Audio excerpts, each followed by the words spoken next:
on s'est rencontrés, en fait, quand j'étais étudiante, j'avais l'habitude d'aller au cyber une fois par semaine pour mes recherches, mais en même temps, je m'inscrivais sur des sites de rencontres.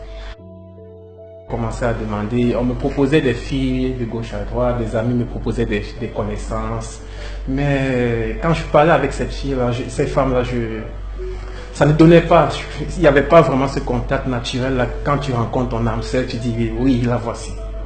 Et c'est là où j'ai commencé à m'inscrire sur des sites de rencontres. Et je me suis inscrit sur ces sites-là. Moi non plus, je n'étais pas quelqu'un habitué des réseaux sociaux, non, je n'arrive pas vraiment dans les sites. Je m'inscrivais sur des sites de rencontres. Une fois, je suis allée et puis j'ai trouvé 4 messages sur un site. Je me suis dit, c'est qui ce gars qui insiste à ce point? Et j'ai lu ces messages, j'étais vraiment surprise. Je lui ai répondu et après quelques semaines, quand je suis repartie, il m'avait réécrit plusieurs fois. Là où j'ai commencé à l'écrire, elle ne me répondait pas directement. Elle prenait 2-3 jours avant de répondre. Et elle était vraiment, sa façon de répondre, c'était vraiment différent des autres, que dès que tu écris, elles sont tout le temps connectées. Elle prenait 2-3 jours avant de répondre, elle s'en foutait un peu de moi là. Et ça me motivait plus à aller vraiment savoir ce qu'elle est. Je voulais vraiment tout connaître d'elle. Elle ne voulait pas tout me dire. Et moi non plus, quand j'écrivais, j'avais un profil masqué. Donc mon numéro de téléphone, c'était un numéro du Cameroun. Donc c'était comme si j'étais au Cameroun et je suis en train d'écrire à une fille qui est à Yaoundé, moi je suis à Douala. Au début, il m'a menti qu'il vivait à Douala. Et après, il me dit, je suis au Canada. Moi, je ne croyais pas aux histoires à distance et tout ça, ni aux histoires d'Internet. Moi, c'était juste pour m'amuser. Mais bon, on a commencé à échanger. C'était en 2012, au mois d'octobre. Et en décembre, il est venu au Cameroun. À l'hôtel où je vivais, vraiment, pour vous dire vrai, ce jour-là, c'était formidable. Je n'en revenais pas, moi non plus. Moi qui étais tellement timide, je ne comprenais même pas comment j'ai pu faire pour me donner dans ses bras. On s'est embrassé en pleine route. Vraiment très formidable.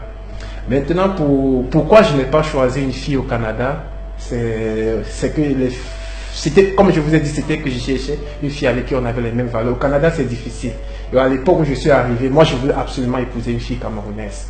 Parce que je suis un peu compliqué dans le côté mode culture, je suis un peu compliqué. Je ne pouvais pas m'adapter avec une autre culture que celle de chez nous.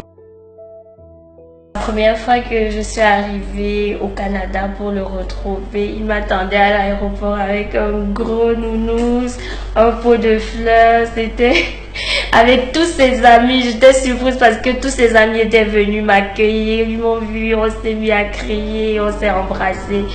C'était trop drôle et en même temps trop touchant. On a même pleuré. C'était comme incroyable. C'était vraiment incroyable.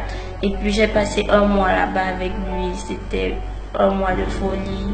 On ne se quittait pas, on s'est baladé, il m'a fait visiter partout.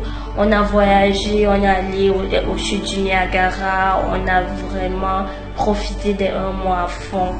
Et c'est là que j'ai conçu Zoé, notre petite fille. Je cherchais une fille, premièrement, qui est intelligente, belle dans le cœur, pas vraiment belle, pas seulement belle physiquement. Je cherchais une fille vraiment belle dans le cœur, une fille compréhensive, une fille calme, posée, et tout cela j'ai trouvé en Brenda. Oui, l'accouchement était vraiment compliqué parce que j'ai fait plus de 24 heures de contraction, c'était difficile. J'étais forte, j'étais assez forte de ce que les gens me disent, j'étais assez forte. Mais lui, il pouvait plus supporter, hein. Il pleurait même. Il se disait, si l'enfant d'autrui meurt ici, qu'est-ce que je vais raconter à ses parents? Oui, donc c'était tellement difficile. À 6 h du matin, le lendemain, c'est son premier cri. Et c'est lui qui a coupé le cordon. Oui, c'est lui qui a coupé le cordon. Elle était toute en forme. Sa mamie était là, sa mamie l'a portée.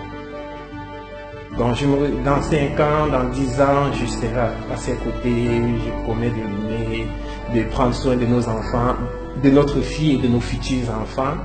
et vraiment que Dieu continue à bénir notre couple comme il a fait jusqu'à présent.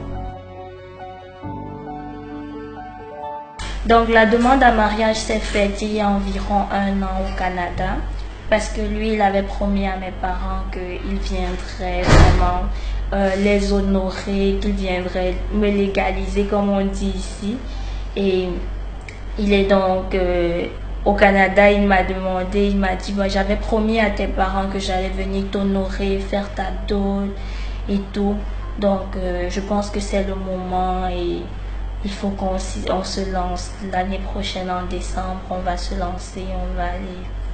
Alors, j'étais tellement émue parce que je me disais peut-être ça va jamais arriver, mais bon.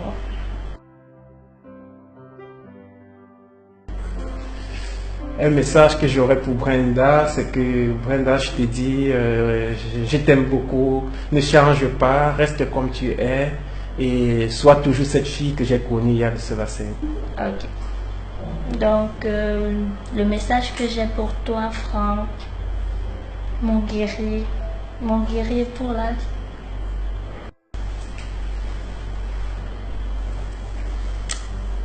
Vraiment, je sais pas, je n'ai pas les mots. Merci pour l'honneur que tu fais à ma famille.